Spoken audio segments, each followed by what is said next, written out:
Este programa tem apoio cultural da CNM, Confederação Nacional dos Metalúrgicos.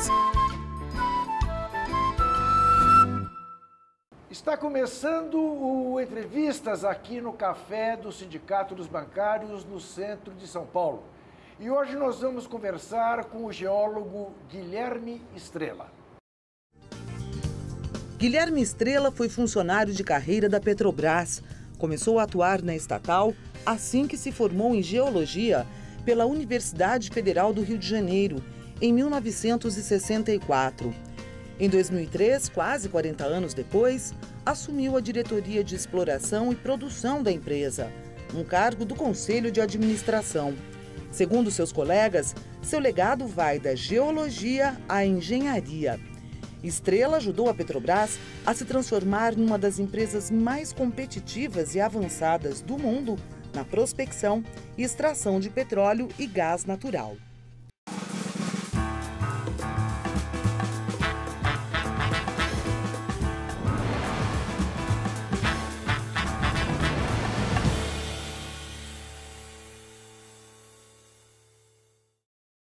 Doutor Guilherme Estrela, muitíssimo obrigado pela sua presença. E eu queria começar com uma pergunta que eu detesto ter que fazer. Sim. Mas eu preciso fazer. Pois não. Vão acabar com a Petrobras? Houve acho que uma decisão do ministro Lewandowski, não é? Do Supremo, proibindo a venda de empresas estatais estratégicas. Não foi assim que eu entendi. E se comemorou muito essa medida. Só que tem que essa medida é absolutamente inócua. Porque a Petrobras, para acabar, não precisa ser vendida.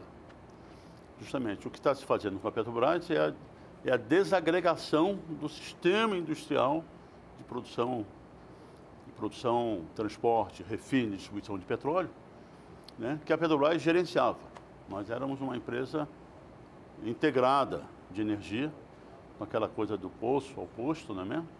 Então, a gestão desse sistema exige uma competência de gestão empresarial extremamente desenvolvida, né? Mas ele é igual à floresta amazônica, quer dizer, ele se preserva com a sua integridade. A hora que você esquarteja esse sistema, os elos que compõem a corrente de produção do sistema produtivo, eles se espalham, eles perdem a conexão entre um e outro. Então, você expõe o sistema todo a fragilidade do seu ponto de vista de sustentação financeira, inclusive econômico-financeira, ao longo da história. Porque cada um esses elos que antes operavam integradamente e visando o produto final, que no final das contas a empresa, como empresa estatal, tem que ter como seu produto final o mais adequado à população brasileira, ao cidadão brasileiro, para comprar seus produtos, né? Eles põem esse produto final a condições de mercado, no final das contas, como eles chamam, né? E é o que está acontecendo. Quer dizer, a Petrobras, eles não vão vender a Petrobras, mas vão reduzir a Petrobras. E as notícias que temos no governo que mal não entrou, já está dando as suas dicas, né? É de maior esquartejamento do sistema Petrobras. Eu não sei se você aceita o rótulo, mas fato é que você é tido como o pai do pré-sal. Não aceito. Tá bom. A modéstia te impede de aceitar. Não existe. Tá bom, então você pode explicar. Isso. Mas a pergunta é a seguinte. Admitindo a hipótese de você não ser o pai do pré-sal, mas ter alguma participação, não é, na descoberta do pré-sal, que tipo de sentimento você tem em relação a ver o que está sendo feito com o pré-sal? É uma coisa absolutamente desesperadora, inclusive como cidadão brasileiro, né? Sim. Porque a coisa é muito, muito ampla, quer dizer, a energia é uma base de desenvolvimento das nações. E de nações que, como o Brasil, nós somos um país absolutamente extraordinário. Somos o quinto país em extensão territorial, temos a maior floresta tropical do planeta, temos os 2 maiores aquíferos subterrâneos de água potável do mundo, né? Somos o segundo, seremos o maior produtor de alimentos do planeta, né? e tínhamos uma espécie de calcanhar de Aquiles ali, que era a energia, né? A gente não tivemos o carvão, que produziu a primeira Revolução Industrial, não tivemos o petróleo, que produziu a segunda Revolução Industrial na passagem do século, e viemos sem energia. E isso influenciou enormemente na industrialização brasileira, né?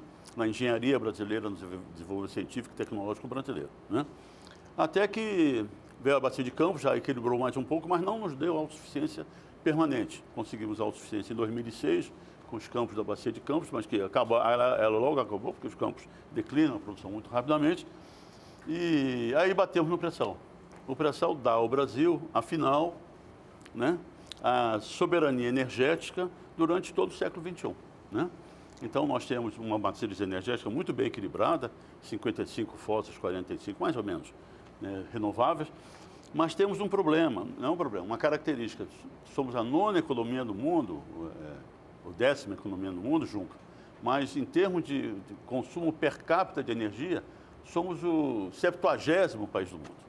Isso reflete não só a gigantesca injustiça social que a gente tem em termos de distribuição de renda, uma nação rica com um povo pobre, que não consome, mas reflete também o potencial de crescimento do consumo interno brasileiro, né, com 200 milhões de habitantes. Então, a energia é absolutamente fundamental para nós transformarmos o Brasil, para, afinal, termos condições de fazer um projeto de país soberano, igualitário, não é mesmo? Socialmente justo, né?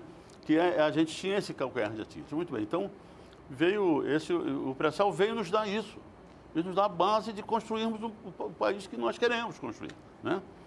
E quando você quer dizer, você destrói a soberania nacional sobre a gestão do pré-sal brasileiro, né?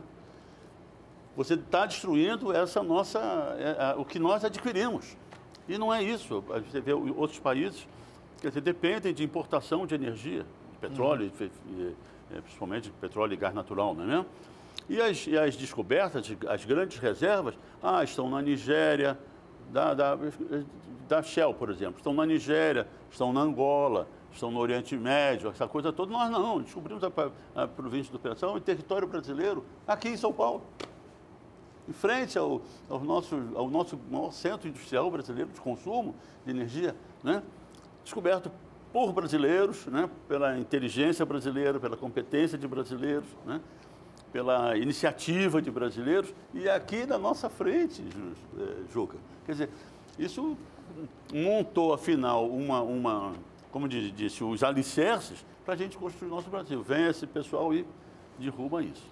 Nós vamos explorar muito isso nessa conversa, que terá também a participação de Cibele Vieira, diretora da Federação Única dos Petroleiros, e também de Fernanda Lopes, bancária do Banco do Brasil e secretária da Confederação Nacional dos Trabalhadores do Ramo Financeiro. Eu agradeço muito a presença de vocês duas. E, Cibele, você faz a primeira pergunta. Primeiro, obrigado pelo convite, né? Prazer. Queria aproveitar aqui a presença do Estrela. Você colocou que eles não vão acabar com a Petrobras, que o que eles falam é manter as partes mais lucrativas. Eu estou querendo descobrir o que é a parte mais lucrativa na visão dessas pessoas que vão assumir a Petrobras. Porque a gente vê a Petrobras abrindo mão da operação única do pré-sal, a Petrobras passando o poço de Carcará a preço de banana. E agora todo o debate em torno de devolver a cessão onerosa.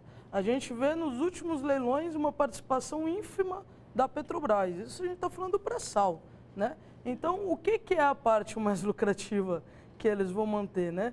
E daí, depois, mais para frente, a gente fala um pouco do sistema integrado também. Pois é, Sibeli, essa é uma pergunta importante.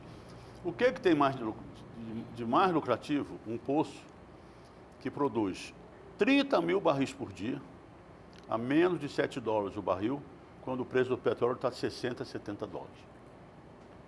Nada é mais lucrativo do que isso. Não é por isso, não é por outra razão que as empresas estrangeiras, representando seus países, né?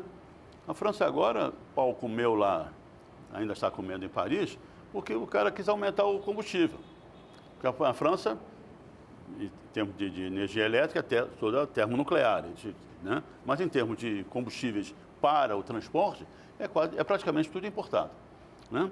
Então, imagina a função da Total, que é a companhia francesa, que representa os interesses franceses no mundo, no setor de petróleo e gás natural. Imagina o interesse da Total no nosso pré-sal. É a Total, é absolutamente expressivo. Muito bem, então, o pré-sal tem essa característica, sabe, Juca? Nós achávamos, a história é longa, mas a rocha do pré-sal era desconhecida para nós geólogos, né? Era muito desconhecida, e mundialmente, interessante, os carbonatos, são os carbonatos do pré-sal, são as rochas reservatórias que contêm o óleo e o gás do pré-sal.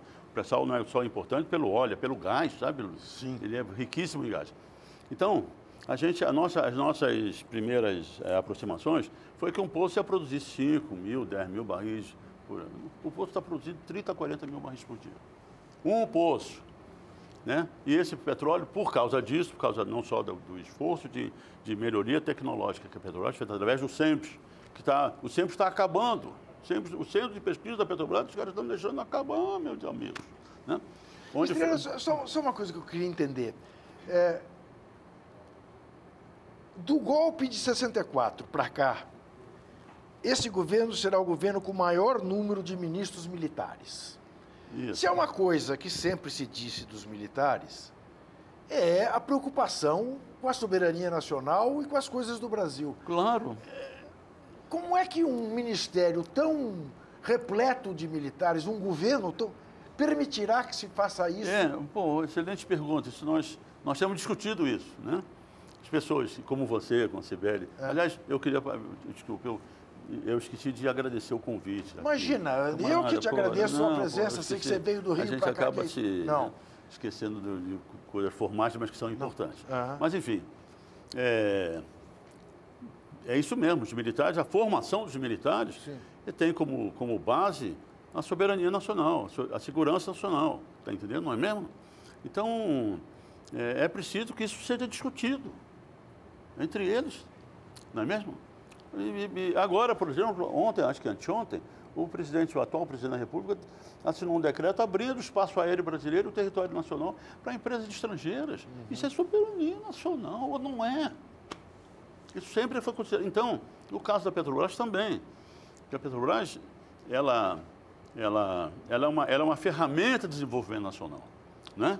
E uma ferramenta de desenvolvimento nacional com ciência, com conhecimento, tecnologia e engenharia brasileira, com inteligência nacional. E nada mais é importante do que para a soberania nacional do que você ter a sua própria inteligência e para resolver os seus próprios problemas, né? O pré-sal foi uma grande oportunidade, é a grande oportunidade de nós, afinal, adquirimos uma inteligência num setor tão importante quanto o energético, inteligência e competência para gerir esse setor que nos garanta a energia. Então, essa sua pergunta é isso mesmo. A gente tem esperança que as Forças Armadas discutam isso. Discutam porque a Petrobras é uma empresa absolutamente estratégica brasileira. A Fernanda trabalha no Banco do Brasil.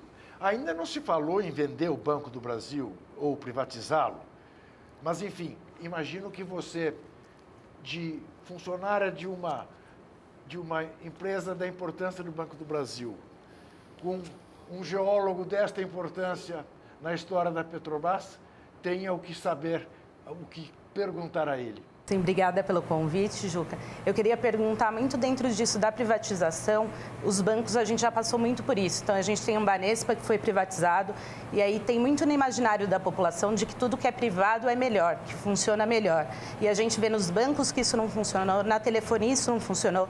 Então, queria saber como é que a gente faz para combater essa ideia. Mostrar que sim, o público pode ser melhor, que a gente tem casos aí onde é mostrado que realmente não teve redução de tarifa, teve piora para os funcionários, piora para a população. Então, como é que a gente desmonta essa ideia? Muito bem a pergunta, porque você faz parte de uma instituição que já comprovou o contrário desse discurso, não é mesmo? O Banco do Brasil e a Caixa Econômica são instituições exemplares, instituições financeiras exemplares, voltadas para o Brasil e para o povo brasileiro, não é mesmo? Então, a Petrobras também, a Petrobras se junta à Caixa Econômica e o Banco do Brasil. Tem outras empresas? Tem. A Nuclebras, tem outras grandes empresas brasileiras, era a Eletrobras, uma gigante que foi destruída, né? Então é isso. Quer dizer, essa é o que a sua pergunta já foi respondida pelo êxito dessas instituições durante décadas, não é mesmo? Mas esse é o motivo, né? Porque querem destruí-lo. Porque o motivo é ideológico, Juca. O motivo não é econômico. O motivo é ideológico e parte de uma ética de concentração de rendas pelo capital, não é mesmo? E a empresa estatal, ela se contrapõe a essa ideia, não é mesmo? O negócio das privatizações. A Petrobras tem uma presença nos campos brasileiros, no Nordeste principalmente, na produção doméstica brasileira, terrestre brasileira, desculpa, e importantíssima. São campos maduros, são campos maduros. São campos que produzem um petróleo caro, são campos que produzem um petróleo caro. Mas o que acontece é o seguinte, a empresa, como uma empresa estatal, ela está presente ali. Ela tem uma importância no estado do Ceará, Rio Grande do Norte, Alagoas e Sergipe e Bahia, uma importância social gigantesca. E é uma obrigação da Petrobras, porque o acionista controlador da Petrobras é a União, que é o povo brasileiro. Então, quando a gente vende um campo daqueles e abandona uma região daquelas, nós estamos prejudicando o nosso proprietário. Então, isso cria até do ponto de vista social, da função social do capital, isso cria uma incompatibilidade aí, não é mesmo? Então, a eficiência do Estado brasileiro já está comprovada, né? Através dessas instituições, né, estatais, que não são, no caso da Caixa Econômica, uma empresa pública, no Banco do Brasil e Petrobras são empresas com ações em bolsa, né? Então, já está comprovado. Acho que podemos incluir a Embraer nesse pacote. Embraer, desculpe, eu esqueci a Embraer, né?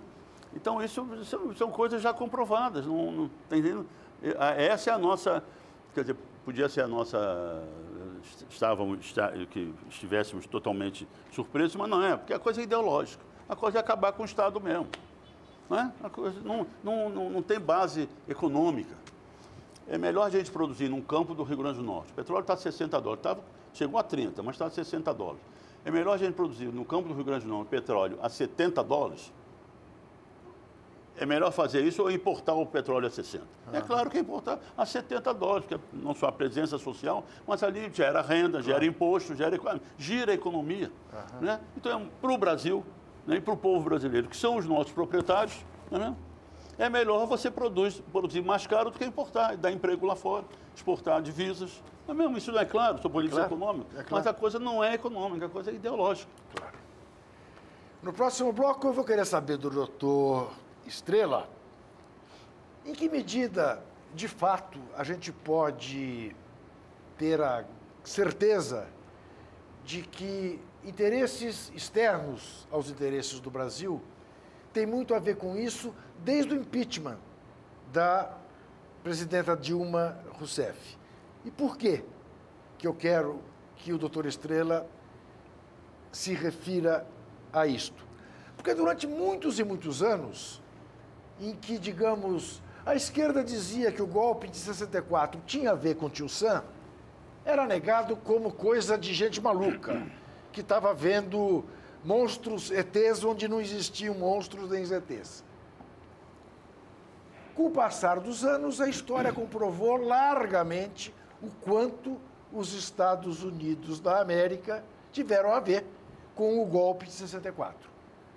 Na mesma medida, hoje, parece não haver dúvida que tem ou as duas mãos de Tio Sam no que tem acontecido no Brasil. Será mesmo ou será coisa de gente paranoica? A gente já volta.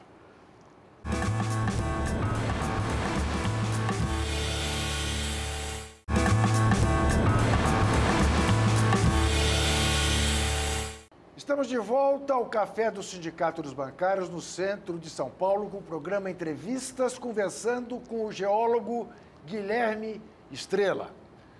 Doutor Guilherme Estrela, em que medida os Estados Unidos estão interessados, desde o impeachment de Dilma Rousseff, em todo este processo?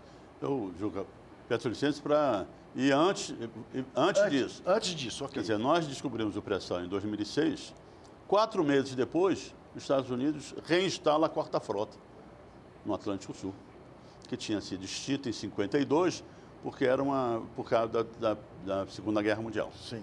4 meses depois da descoberta do pré-sal, eles reativam a Quarta Frota do Atlântico Sul. Isso já é uma sinalização clara, evidente e absolutamente inquestionável, quer dizer que o país hegemônico do planeta, pelo menos naquela época, o pré-sal tinha chamado a atenção dele, né? Então, antes também, nós tivemos, você sabe, não sei se você se lembra, o computador de bordo da sonda que descobriu o campo de Tupi, hoje Lula, aliás, é uma coisa interessante, o nome Lula, né? Foi roubado o computador, porque o computador que obtém os dados do poço, né? Ele registra, ele sempre acompanhado por técnicos da Petrobras, geólogos, geofísicos, aquela coisa toda que acompanham lá, e naturalmente eles vão acaba o poço, eles tiram todas as informações e levam. Mas fica alguma coisa no HD do computador lá, eu não sou técnico da área. Uhum. Mas o computador foi roubado no Porto do Rio de Janeiro, porque quando a sonda muda para outra locação, eles retiram o trailer, põem no porto, depois reembarcam o trailer. Foi roubado. Nós viemos aqui a Brasília, fomos lá a Brasília, porque havia uma clara, indicação de que interesses outros estrangeiros estavam envolvidos no roubo desse computador. Não é mesmo? Isso foi dado depois como um roubo normal, essa coisa toda, e as coisas passaram. Depois estoura aquela coisa do Wikileaks, né? Com a Petrobras sendo totalmente hackeada, não é mesmo? E, inclusive, da presidência da República. Quer dizer, aquilo é um ato de agressão, sim, não é mesmo? É um ato que, né, é inaceitável, né? Que o telefone da presidência da República seja hackeado por um interesse estrangeiro. Isso é uma coisa... não tem palavras para a gente, né? Muito bem. Então, tudo isso mostra o interesse norte-americano. E nesse ínterim, recebi lá a presença do senhor cônsul-geral norte-americano, do cônsul-geral americano no Rio de Janeiro, que veio conversar, veio com assessores e tudo mais, eu também recebi com assessores, pessoa muito bem educada, um diplomata. E ele vinha falando, não, nós estamos aqui, porque o senhor sabe, os Estados Unidos têm uma indústria de petróleo e gás natural muito desenvolvida, claro, né? E acabou pela lei, não sei se já tinha lei, mas estava se discutindo, o fato da Petrobras ser operadora única. Esse é um ponto, Juca, assim, quase central, da Petrobras ser operadora única.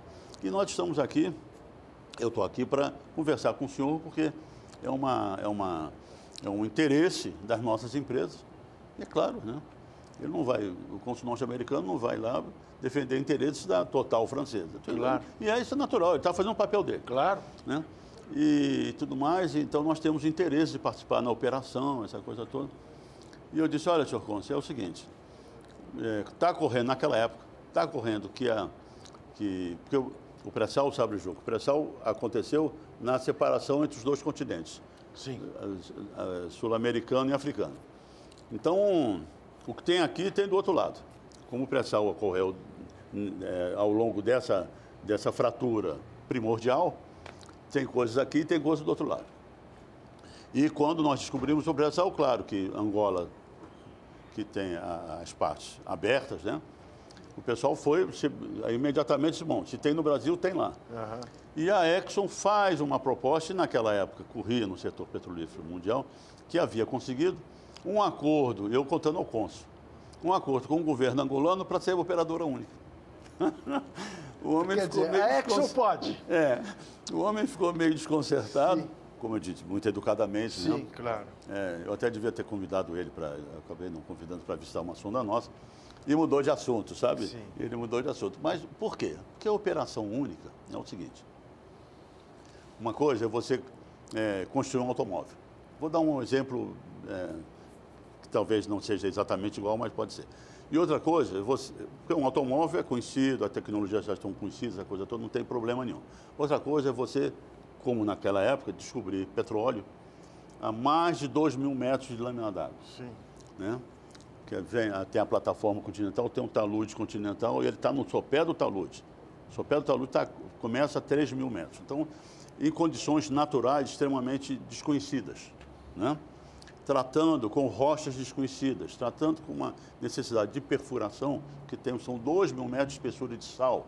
Isso é muito difícil de perfurar, porque o sal se move, cria uma série de dificuldades para o camarada ir com a broca lá, ultrapassar esse sal todo, depois para descobrir o que está. Então, uma série de desafios sobre conhecimentos científicos básicos, no caso da geociência, e desafios tecnológicos, de engenharia, que se transforma num atrativo. Em desenvolvimento tecnológico, a melhor situação é você trabalhar no limite do conhecimento, porque ali estão as oportunidades. Mas, então, isso tudo significa dizer que, na mesma medida em que a gente sabe o quanto guerras são movidas por questões religiosas, na mesma proporção, guerras são movidas em busca do ouro negro. Claro. Do petróleo. Agora não é mais preciso que haja um golpe mano-militar para a obtenção de certas riquezas. Se faz de maneira mais sofisticada. É isso? Os Estados Unidos, os interesses... Quando ele reativa a quarta frota, não é muito sofisticado. Isso vai de qualquer maneira... Aí dá um recado claro. Aí que diz, olha... Antes de mais nada, nós estamos aqui. Estamos aqui. Mas vamos conversar. É isso? É. É isso. Né? Ativa a quarta frota, dá o impeachment da Dilma, prende o Lula. É isso. E agora realmente vamos conversar. Não é o golpe tradicional que a gente conhece. Não. Mas,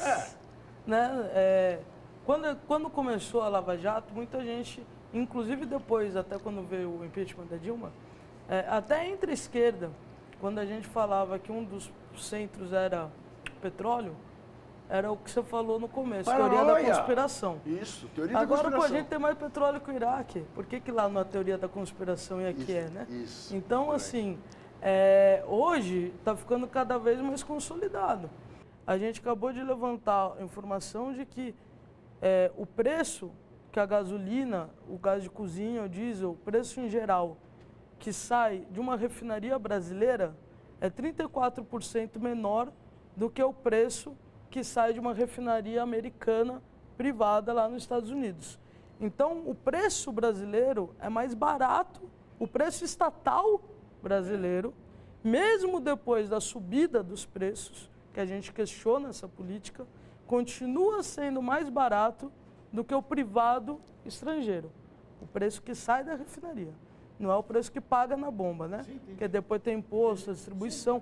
O que vai acontecer para a população brasileira, que já está com essa escalonada de preço, que já tem acidentes voltando a acontecer por conta que a galera voltando a cozinhar em lenha, por não ter mais dinheiro para comprar gás. Quando eles privatizarem, né, que não vão acabar com a Petrobras, mas declaram, tem pelo menos 40% do refino já colocado à venda, se não for ser mais. Mas por que acontece isso? Por que aqui é mais barato que lá? Nós somos melhores tecnologicamente do que eles? Olha, eu não sou da área de refino, mas posso intuir. Né? Quer dizer, as nossas refinarias são nossas, né, há 50 anos, ou mais, né, de 50 anos. Então, aí é que está. A empresa tem uma experiência em refino. Essa experiência... Juca, você só aprende fazendo. Não é mesmo? Isso, né? Mas é só o fazer que lhe dá competência. Isso é uma coisa interessante. Né? E, agora, você tem que acompanhar o fazer por conhecimentos novos. E é isso que a Petrobras sempre fez, né? Em todas as suas áreas de atividade. E o SEMPS está aí, fui superintendente do SEMPS há muitos anos, está aí para comprovar isso. Estava aí, pelo menos, para comprovar isso. Então, a gente colocava o SEMPS junto da nossa operação. Então, a empresa, ao longo dos 50 anos, já fez 60 anos agora, né? E de operação, ela adquire essa experiência. E adquire a experiência para um mercado que também é só nosso. Isso dá uma competência de atendimento e de eficiência operacional, isso é importantíssimo, que você, no mercado aberto, que é uma verdadeira colcha de retalhos, você acaba não adquirindo ao longo do tempo. Essa é uma vantagem da presença do Estado, porque, não é mesmo? Porque ele acumula experiência. De uma série. Então, eu acho que é por isso que nós não somos novatos, nós não somos, está entendendo? Nós temos uma experiência e de mercado, quer dizer, nós temos, a Petrobras acompanha, pelo menos acompanhava o mercado para suprir o mercado com as suas necessidades. Isso transformava. E também tem o seguinte, quer dizer, o conjunto de refinarias era muito eficiente. Está entendendo? Fernanda. Na verdade, eu concordo com a questão de que é muito ideológico, né? Porque a gente, quando fala de um Banco do Brasil, da Caixa, é onde a gente transita muito da agricultura familiar. Na Caixa você tem o financiamento habitacional, então eu vejo muita relação com isso do ataque da Petrobras. É um ataque direto à população mais carente, é um ataque direto ao país mesmo. Como é que vai ser isso para essa juventude que está começando? Como é que vai ser para todos os trabalhadores? Pois é, Fernanda, quer dizer, eu respondo como cidadão, né? Quer dizer, o que a gente está vendo é um ataque sistêmico. Não é só um ataque sobre a presença do Estado, essa coisa toda. É um ataque sistêmico, é um ataque no trabalho. É um ataque na remuneração do trabalho. É um ataque nas políticas públicas de melhoria do cidadão brasileiro, do povo brasileiro, né? Então, esse ataque está sistêmico. Quer dizer, visando a uma economia, uma gestão absolutamente desregulamentada, flexibilizada, esse é o termo terrível que anda aí, quando você tem que se flexibilizar tudo, até o presidente eleito já disse que as relações trabalhistas têm que, quanto melhor, mais se aproxima da informalidade, melhor. Quer dizer, isso é um desastre absoluto, né? E uma coisa que é muito significativa e exemplar disso é o seguinte: os caras jogaram o botijão de gás de 40 para 80 mil reais. Quer dizer, isso atinge diretamente o povo. O que é que o pessoal fez? Foi para a lenha, não é, Juca? Sim. 1,5 milhão de lares, sei lá, mais, voltaram para a lenha. Quer dizer, o menino, Fernanda, esse menino talvez seja criado como eu fui criado. Eu fui criado, não tinha botijão de gás, aquela coisa. Eu já disse que eu sou sobrevivente de outro planeta, não vivo no planeta que nasci. Né? Então, eu fui criado com carvão, aqueles fogareiros com abanador. Não é mesmo? Então, nós vamos retroceder. Uma coisa absolutamente... Mas aí é que está, doutor Estrela, isso que eu queria explorar um pouco. Porque toda esta argumentação, digamos, nacionalista, em defesa da Petrobras, é taxada por esses neoliberais, que cada vez mais se tornam, a meu ver, neoboçais. Mas essa neoboçalidade faz com que quem defenda as posições que você está defendendo sejam chamados de dinossauros. E aí você acaba de dizer que você vem de um outro planeta, de uma outra situação, o que comprova de que essas posições são posições de dinossauro. E o dinossauro está falando em retrocesso. Quer dizer, dinossauros são eles. Certamente, certamente. Você vê, por exemplo, houve agora uma conferência sobre o clima na Polônia, né? Quer dizer, que é uma coisa avançadíssima. Sim. Aliás, isso é um assunto muito interessante. Sem dúvida. Porque a Terra está num período interglacial, né? Que começou há 11 mil anos atrás. Então, o aquecimento global é inexorável, é inescapável. A humanidade tem que se preparar para isso. Isso é uma tática marxista. Hein? Isso é um complô marxista. Não, pois não. Globalista, então, marxista, cultural. Claro, não, tá de brincadeira. Mas de qualquer maneira, quer dizer, os movimentos ambientalistas de proteção ao clima, essa coisa toda, quer dizer, para pelo menos tentarmos atenuar esse crescimento são coisas moderníssimas, né? São coisas modernas. E estão sendo atacadas pelos Estados Unidos, saiu do Acordo de Paris, não é mesmo? Pelo o governo americano, que agora amenizou as normas restritivas à produção do carvão americano. Então, na verdade, a partir do momento que você destrói a relação trabalhista, você volta quase para a escravatura. Sim. Não é mesmo? Quer dizer, então os caras, esses caras, né? São os dinossauros. Então, eu não sou um dinossauro, porque os dinossauros foram todos extintos. Né? E eu e milhões de brasileiros não fomos extintos ainda. Então, mas esses caras estão com proposições que efetivamente são proposições que retroagem o Brasil às condições econômicas e sociais, caramba, de quase escravatura em relação ao trabalhador brasileiro e de dependência. Esse que é o problema. Quer dizer, a dependência, a inteligência, a tecnologia, né? Estão atacando a universidade brasileira, não é mesmo? Enfim, eles estão atacando as bases da nacionalidade, do mínimo de soberania que um país desse. E o país não é um país comum, não é, Juca? Doutor Estrela, eu no próximo bloco, eu vou querer que você comece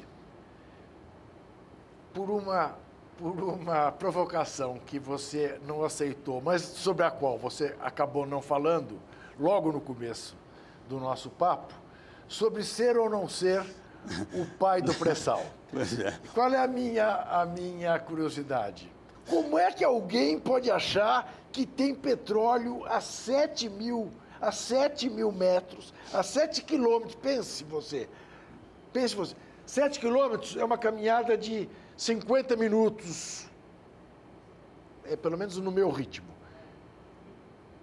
7 quilômetros, alguém achar que vai ter ouro negro lá embaixo. No próximo bloco eu quero que você explique isso. Até já.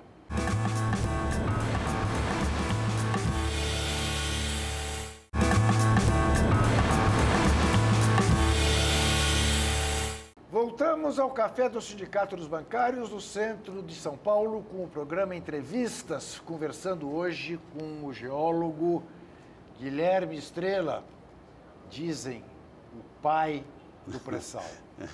Ele não gosta. Mas como é? Não, eu não gosto. Eu não gosto porque não é verdadeiro. Tá bom, ok. Porque é o seguinte, o trabalho dos geólogos no setor petrolífero, que é o que eu conheço, né, é um trabalho coletivo. Claro. Né? Não é um trabalho de uma pessoa, nem de um especialista. É um trabalho de vários especialistas e que tentam montar uma história de bilhões de anos, de dezenas de milhões de anos, centenas de milhões de anos. A Petrobras tem uma vantagem competitiva gigantesca entre as outras companhias. Aliás, já comprovada nesse período em que o monopólio foi quebrado. Porque o monopólio estatal do petróleo, Juca, nos garantia, né, sermos os únicos, é o único corpo de geólogos de petróleo brasileiro que estudava as bacias brasileiras, né, que as outras empresas aqui não exploravam. Então, nós, por 50 anos, acumulamos uma experiência e uma competência, isso é uma característica da Petrobras, é o investimento em treinamento das pessoas, o centro de pesquisa, né, que ela nunca deixou de lado, ela sempre foi muito forte nisso. Então, nós acumulamos uma experiência de interpretação geológica das nossas bacias sedimentares, onde o petróleo ocorre, muito mais avançada que as outras empresas. É por isso que, quebrado o monopólio, né, e vieram os leilões lá da ANP, as empresas petrolíferas compravam os blocos, mas seguravam. E nós, a Petrobras, sempre tendo na atividade exploratória, porque não éramos autossuficientes, como seu principal missão, né? Comprávamos os blocos e íamos estudar as áreas, essa coisa toda para melhor, até perfurávamos os poços. Então, as empresas petrolíferas vinham nas nossas águas, as estrangeiras. dizendo, bom, esse pessoal conhece mais do que a gente.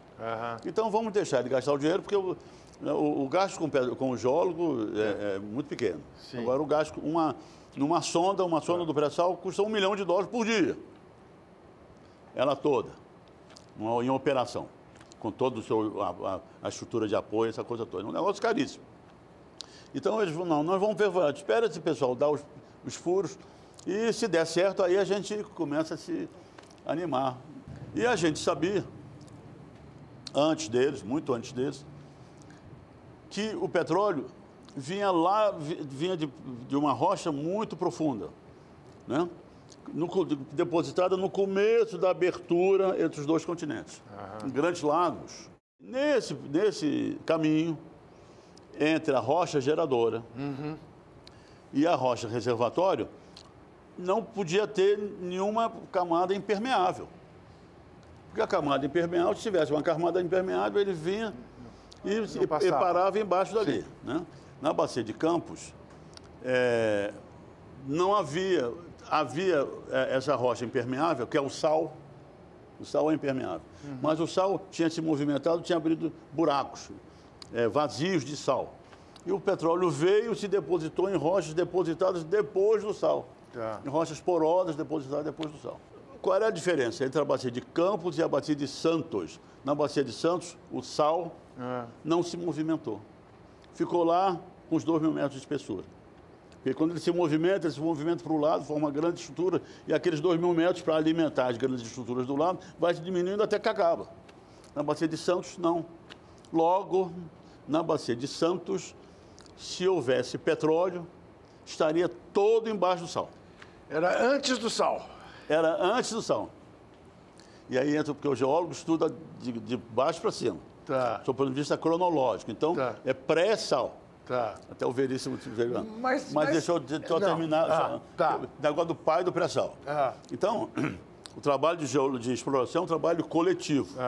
Né? A descoberta do pré-sal teve também um aspecto político interessantíssimo e decisivo. Porque quando, em 2003, nós assumimos a diretoria, eu estava aposentado, voltei a assumir a diretoria da Petrobras, qual era a orientação não escrita do governo? Era uma orientação política do governo Fernando Henrique para a Petrobras. Olha, Petrobras, se concentre na bacia de Campos, onde você já conhece, onde a gente produz 80% do petróleo nacional, e deixa as outras bacias para serem atrativas, para virem empresas estrangeiras, investirem com risco, né? Que são bacias não produtoras, para elas verem com risco. Então, a Petrobras estava concentrada na bacia de Campos. O Lula entra e dá duas orientações assim absolutamente claras. Primeiro, conteúdo nacional. O que puder ser fabricado no Brasil, é fabricado no Brasil, né? E segundo, Petrobras reassuma, você que tem a maior competência em exploração, você reassuma a sua importância no que respeita à exploração de petróleo no Brasil, que você tinha no monopólio, né? Quer dizer, você conduz esse processo. E nós praticamente não adquiríamos mais blocos novos para explorar, justamente para dar... Então, com a decisão do governo de 2003, olha, vamos expandir as nossas novamente para as outras bacias. E tiramos sondas da bacia de Campos, para ir para a bacia do Espírito Santo, para o Nordeste, onde temos excelentes descobertas, lá em Sergipe, de óleo leve e gás, e para a bacia de Santos, que estava abandonada. A bacia de Santos não produzia nenhuma gota de petróleo. Os paulistas não gostavam disso, porque diziam, caramba, a gente não tem exploração aqui, essa coisa toda, aquele negócio da Paulo e Petro que não deu em nada, aquela coisa toda. Então, o paulista tinha... o pessoal de refino é que transitava bem aqui em São Paulo, que tem as refinarias, é claro. Agora, o pessoal de exploração e produção, a gente ficava na USP, na Unicamp, na Unesp, Rio Claro, onde a gente tinha os nossos colegas lá. A gente não tinha, né? Mas com a descoberta, aí a bacia de Santos abandonada, há décadas abandonada. A única curiosidade que para mim permanece é quem foi que um belo dia falou, e se tiver petróleo antes do sal? Não, petróleo antes do sal já era conhecido na bacia de Campos. Agora, a gente sabia que aquele petróleo que estava lá em cima do sal vinha debaixo do sal. Quem bancou a decisão de furar? Boa! Não, Porque a decisão... é caro, né? É Sabia-se muito caro. que tinha. Agora, quem bancou a decisão Muito de furar? bem. Não tem quem. Esse quem não existe. Não vamos Esse tirar quem dele é isso, uma né? política Tá bom. exploratória Tá. que foi retomada, agressiva, para bacias que não eram produtoras ainda. Tá perfeito. Há um consenso de que a Operação Lava Jato era necessária, somos todos contra a corrupção, quem for corrupto que pague. Muito bem. Porém, em que medida o Petrolão faz parte ou não faz parte desta estratégia de enfraquecer a Petrobras para entregá-la? Muito bem. A estratégia de enfraquecer a Petrobras, ela já estava em curso no momento que se quebrou o monopólio estatal do petróleo. Então, vem lá de trás. Sim. Quer dizer, esse é um projeto de Brasil que não é de hoje. Sim. Está sendo coroado até de uma maneira absurda hoje, né? Depois do golpe, principalmente, né? Mas essa estratégia vem de antes, né? Bom, olha, vamos quebrar o monopólio da Petrobras, né? Porque quem sabe lá a gente não tinha, nós tínhamos só a bacia de Campos, né? Não tínhamos ainda o pré-sal. Né? Sim. Muito bem, então a coisa veio de antes. E quebra-se o monopólio, se segue o regime de concessão, cujo petróleo descoberto é de propriedade de quem descobriu, né? E as coisas, quer dizer, do ponto de vista político, já entram num processo de enfraquecimento da Petrobras, né? Muito bem. A questão da corrupção, e somos todos contra a corrupção, né? A questão da corrupção, ela vem aos arquitetos da direção da Petrobras um argumento absolutamente precioso em relação ao convencimento através de um trabalho de imprensa, não é mesmo? Que nós vimos, ao convencimento da sociedade de que a corrupção, ela não... Aí que está, a coisa é também mais ampla, a corrupção não só prejudicou a Petrobras, não só é um motivo para que a gente acabe com a Petrobras, é um motivo para que acabe com o Estado brasileiro, não é? Quer dizer, a corrupção,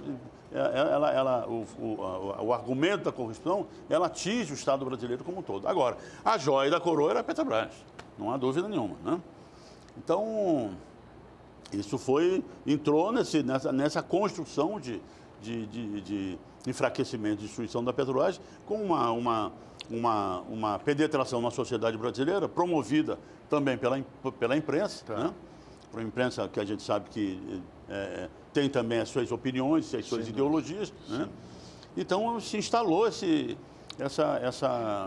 ideia, essa falsa ideia de que a Petrobras, quando a Petrobras, ela é uma empresa forte, é uma empresa que não tem nada a ver com corrupção, está entendendo? Ela foi construída com base em trabalho. Mas ela, de fato, chegou a estar próxima da bancarrota? De maneira nenhuma. A empresa porque agora se diz, recuperou-se a Petrobras. Não.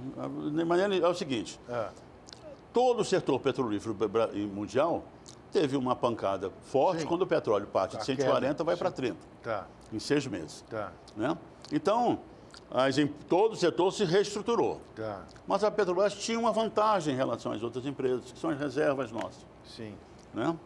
Então, as reservas brasileiras, as reservas da Petrobras, elas são isso se intensificou, se engrandeceu enormemente com o pré-sal.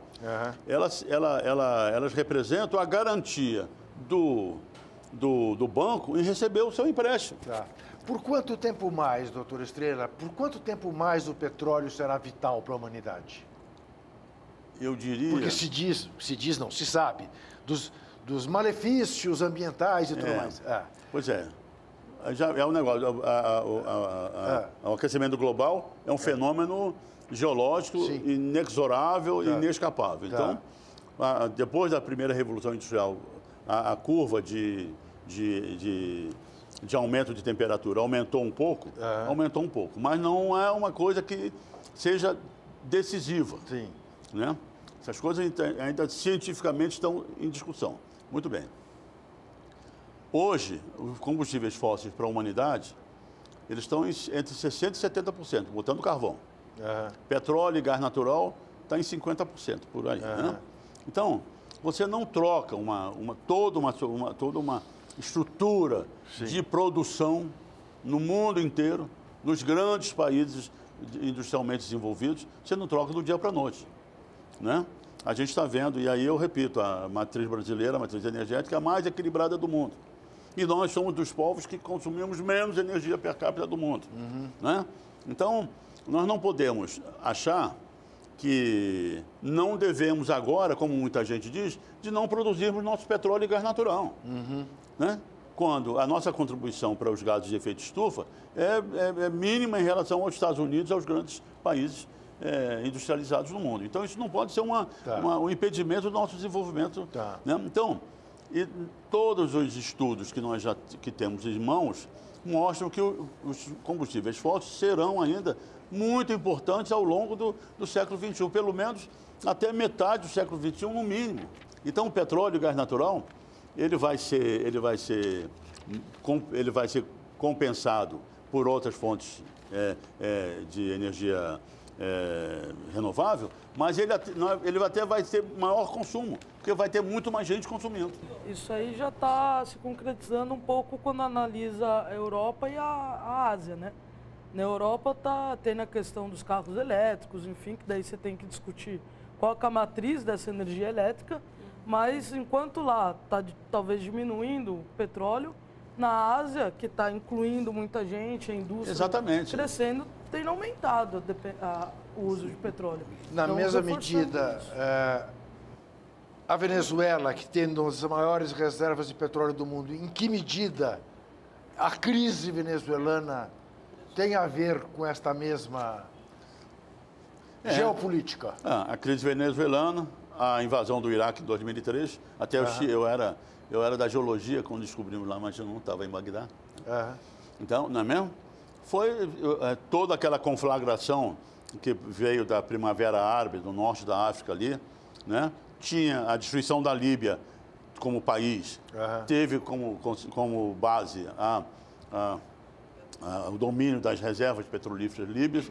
O presidente egípcio, que foi eleito depois da Primavera Árabe, com 3 meses, foi depois até condenado à morte, porque o cara disse, não, agora vamos ver esses contratos que temos no Delta do Nilo com as empresas europeias. Derrubaram o cara no dia seguinte. O Iraque foi invadido, aquela conflagração até hoje no Oriente Médio, Síria, tem como base, né, a vinda de petróleo para o Mediterrâneo também. Quer dizer, tudo isso não parou. Os Estados Unidos agora saem do Acordo de Paris, né, atenuam as exigências ambientais na produção de carvão. O camarada está dizendo que vai abrir a costa leste americana para a exploração de petróleo. Quer dizer, tudo sinaliza, principalmente das nações hegemônicas, né, que petróleo e gás natural serão ainda, por décadas, nesse século XXI, a maior fonte de energia da humanidade. Eu não tenho, além do mais, desculpe, Sibeli, você falou do gás natural, do pré-sal, né? Nós somos seremos o maior produtor de alimentos do planeta, agora, segundo a FAO, em 2020, 2020 e poucos, e somos dos maiores importadores de fertilizantes. A gente não tem fertilizante, né? O gás do pré-sal é rico em matéria-prima de fertilizantes hidrogenados para a fabricação de amônia. Não, então, eu acho que é indiscutível que os combustíveis fósseis serão ainda, ao longo das próximas décadas, a principal fonte de energia da humanidade, não é mesmo? E para um país como o Brasil, como eu disse, que a gente, que a energia, julgo que é o seguinte, a oferta de energia abundante é que promove a industrialização, sabe? Então, isso é importante que nós tenhamos... Apenas para terminar, doutor Estrela, eu acho que seria importante deixar claro isso. porque tangenciamos a questão da Lava Jato na Petrobras. Pois é, eu não terminei. Né? Isto. Quer dizer, porque eu sei da sua posição absolutamente severa em relação a todos que cometeram, e o senhor dá nome e sobrenome. Né? Isso. Embora também o senhor frise que essa corrupção não começou nos governos do PT, vem de antes, não é isso? Até um dos implicados diretamente já confessou isso. Já. Né? Uhum. O Pedro Barusco, inclusive, Sim. já confessou isso, que as coisas vêm de antes, né? Eu me lembro que o Pedro Paulo Francis morreu denunciando corrupção na Petrobras, não é? E foi bem antes do governo do PT. Não, foi no governo Collor, né? Acho que foi no governo Collor, não tenho certeza. Mas, enfim, na verdade, quer dizer, todos os estados, todos os governos no mundo, a corrupção é um mal da humanidade, não é mesmo? Sim. Não é um mal nem do Brasil, nem só da Petrobras, né? Sim. Então, o mundo, inclusive, está... Até no setor capitalista a gente viu a crise lá de não sei das quantas, que com as grandes empresas, a Enron e a MCI e tudo mais, eles criaram aquela coisa dos... pirâmides.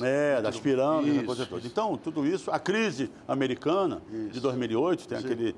Quem não tem aquele filme, O Trabalho Interno, né? Isso. A crise de 30 trilhões de dólares, 20 ou 30 trilhões de dólares, tudo isso.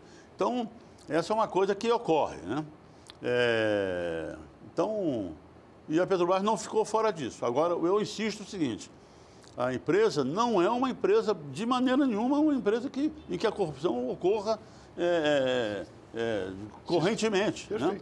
Então, a empresa não foi feita e a imensa maioria do empregado da Petrobras são pessoas, e eu convivi com essas pessoas, são pessoas honestas, como no Banco do Brasil, como na Caixa Econômica, né? Então, não se pode confundir, e isso não alterou, aí que está a sua pergunta, isso não impactou de uma forma, diria, profunda ou muito importante, a credibilidade financeira da companhia para obter financiamento. Muito mais porque o que interessa mais, hein? O impairment, a reavaliação dos ativos. Porque tudo isso, na verdade, foi muito bem lembrado. Tem tem aspectos contábeis, apenas contábeis. O que interessa para o camarada do banqueiro que está do outro lado da mesa é se você tem reservas para pagar. Perfeito. Né? Então, esse problema era chamar o cara e renegociar a dívida, como foi feito. A diretoria fez isso. E a empresa nunca esteve numa insolvência nem coisa nenhuma. Doutor Guilherme Estrela, eu lhe agradeço muitíssimo. Não, eu é que agradeço. Por tantos esclarecimentos. Sibeli e Fernanda, muito obrigado. Você sabe que Entrevistas volta terça-feira que vem, 10 horas da noite, que você pode ver a TVT em nossos canais no YouTube e no Facebook. E você sabe também que desesperar jamais.